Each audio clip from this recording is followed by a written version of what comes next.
Saya mau cerita tapi waktu terbatas, sedikit saja kisahnya. Satu, di Mekah Nabi diteror, baik teror mental maupun teror fisik. Sahabat-sahabatnya dibunuh. Maka orang pertama yang disiksa dan dibunuh mati syahid dalam Islam namanya Sumayyah. Dibunuh dia, diikat oleh Abu Lahab, lalu ditombak badannya. Kenapa ditombak badannya? Marah karena Abu Lahab bilang, Sumayyah, saya tahu kenapa kau bela sekali Muhammad. Muhammad kan agak kece, cakep-cakep, ya, pasti kau suka Muhammad toh.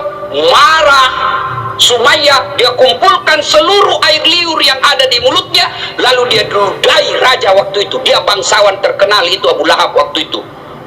Abu Jahal, marah Abu Jahal, naik pitam, dia ambil tombak, dia tusuk badannya, meninggal. Di depan Nabi para sahabat disiksanya, diteror secara mental, diteror secara fisik. Akhirnya Nabi memutuskan pergi, mudah-mudahan di Taif mendapat simpati dan pertolongan. Jalanlah dari Mekah ke Taif. Sampai di Taif, apa yang diharapkan? Jauh panggang dari api. Nabi berharap ada simpati dari orang-orang Taif. Ternyata disambutnya Nabi dengan apa? Lemparan batu. Siapa yang melemparnya? Bukan orang anak-anak, bukan orang dewasa. Siapa yang melemparnya? Anak-anak kecil. Kalau orang dewasa sama dewasa, kita merasa terhormat, satu letting kita. Tapi kalau kita dihina sama anak-anak, terhina sekali. Nabi dilempari, dikejar, sampai robek pelipis beliau. Pada saat itu datang malaikat Jibril menawarkan bantuan. Ya Muhammad, sudah keterlaluan orang-orang Taif ini. Allah perintahkan kepadaku Muhammad, kau berdoa, saya angkat gunung Taif ini, saya lempar, saya hancurkan mereka semua. Kau berdoa saja kepada Allah, saya hancurkan mereka. Allah minta izin, Allah sudah kabulkan. Kalau kau berdoa, saya hancurkan mereka. Kalau saya tiba-tiba di sini diserang sama preman, kepung preman ratusan orang, datang Kapolda, bagaimana Ustaz? Hancurkan jenderal. Apakah Nabi lakukan itu? Tidak. Nabi hanya berkata, ya Jibril, kalau Allah ingin mengabulkan doaku hari ini, aku hanya ingin berdoa kepada Allah, ya Allah berikan hidayah kepada mereka, berikan hidayahmu kepada mereka. Mereka memperlakukanku seperti itu karena mereka tidak tahu apa yang aku bawa kepadanya. Kalau mereka tidak beriman kepadaku, yang sekarang mereka tidak beriman kepadaku, saya berdoa kepada Allah, mudah-mudahan anak cucu mereka nanti yang akan beriman kepadaku. Dan Allah kabulkan doa. Allah kabulkan doa Muhammad sallallahu alaihi wasallam. Sekarang ketika Bapak ke Taif, tidak satu pun manusia yang tidak beriman kepada Allah dan Rasulnya. Padahal dulu melawan Nabi. Maka orang-orang Taif, mudah-mudahan Bapak panjang umur berrezeki, pergi ke Taif, lihat orang-orang Taif, mereka tutur katanya lembut, sopan santun, kita datang dikasihnya buah. Kenapa? Mereka merasa malu, leluhur mereka pernah menghina Rasulullah, maka mereka membalasnya dengan kemuliaan akhlak sekarang ini. Hikmah pertama, jadilah rahmatan lil alamin. Bagi saudaraku para mubalik, contoh Rasulullah dalam berdakwah. Boleh kita berbeda pendapat, tapi jangan saling menghina. Silakan kau lakukan, silakan kau dakwakan apa yang kamu yakini, tapi saudaraku tolong hargai pendapat ulama yang lain. Enak kita dakwah kalau saling menghargai. Biarkan umat yang memilih mana yang ingin diikuti. Kita sama kiblatnya, kita sama nabinya, kita sama rukun Islamnya, rukun imannya sama. Tuhan yang kita sembah salah, salat kita dia Tuhan yang kita sembah sama, salat kita sama. Masa gara-gara maulid dan tidak maulid kita berpecah belah? Di mana belajar mereka dakwah?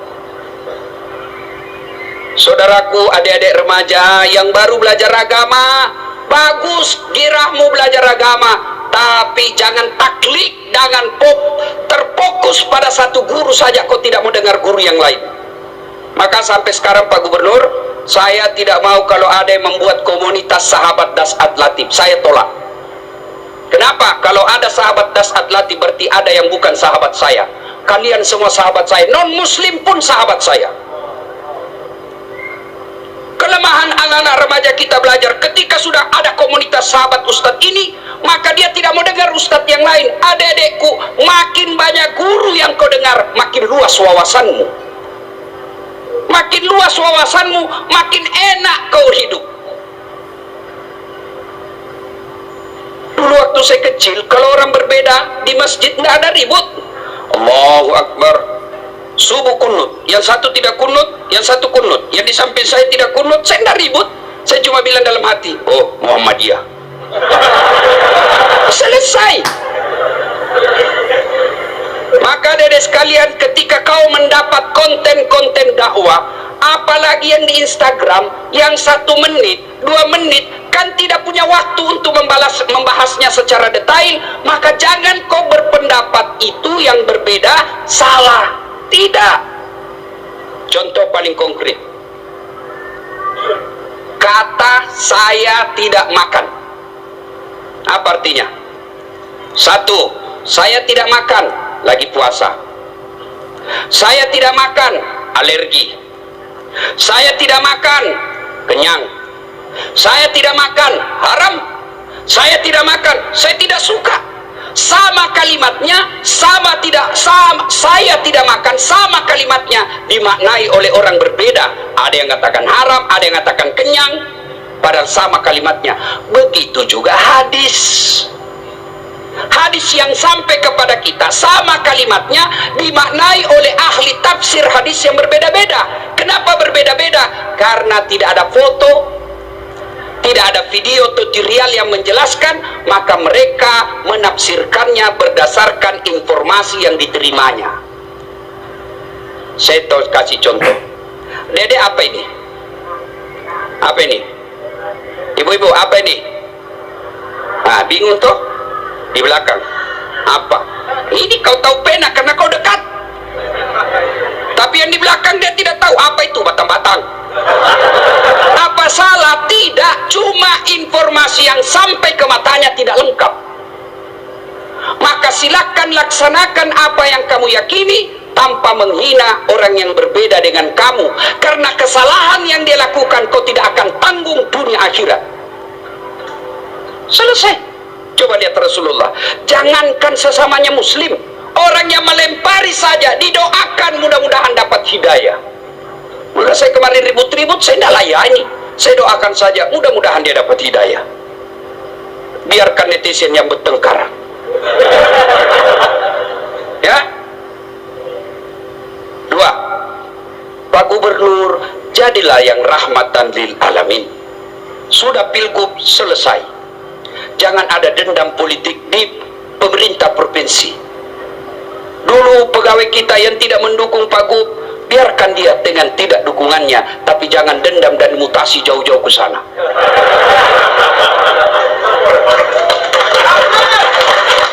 Dan kalaupun ada yang dimutasi karena dulu tidak mendukung Pak Gubernur, kau dimutasi, resiko bos.